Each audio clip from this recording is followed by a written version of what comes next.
ഉണ്ണികൃഷ്ണൻ പോറ്റി വീണ്ടും ഒളിവിൽ പോയി. ശബരിമല സ്വർണ്ണക്കൊള്ളയിൽ ഉണ്ണികൃഷ്ണൻ പോറ്റിയെ ഉടൻ ചോദ്യം ചെയ്യേണ്ടതുണ്ടെന്ന നിലപാടിലാണ് പ്രത്യേക അന്വേഷണ സംഘം. മുൻകൂർ ജാമ്യാപേക്ഷ നൽകുന്നതിന് മുമ്പ് നോട്ടീസ് നൽകി വിളിച്ചു വരുത്താനായിരുന്നു ആലോചന. ഇതിനിടയിലാണ് ഉണ്ണികൃഷ്ണൻ പോറ്റി അപ്രത്യക്ഷനായത്.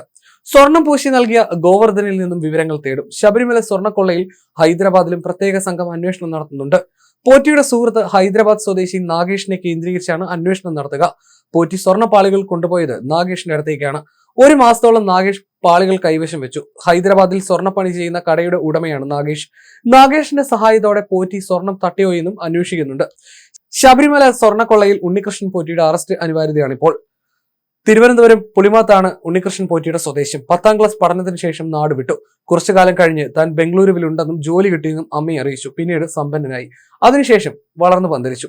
ഈ വ്യക്തിയാണ് ഇപ്പോൾ വീണ്ടും ഒളിവിൽ പോകുന്നത്. എന്നാൽ ശബരിമലക്കുള്ള അന്വേഷിക്കുന്ന പ്രത്യേക അന്വേഷണ സംഘം ഉണ്ണികൃഷ്ണൻ പോറ്റി എവിടെയെന്ന് കണ്ടെത്തിയിട്ടുണ്ട്. ഉടൻ അറസ്റ്റിനും സാധ്യതയുണ്ട്. 25 കോടിയുടെ സാമ്പത്തിക ഇടപാടുകൾ ഇയാൾ കേരളത്തിൽ ചെയ്തിട്ടുണ്ടെന്നാണ് നിഗമനം. എങ്ങനെയാണ് ഈ പണം കിട്ടിയതെന്ന് ഇഡിയും അന്വേഷിക്കുന്നുണ്ട്.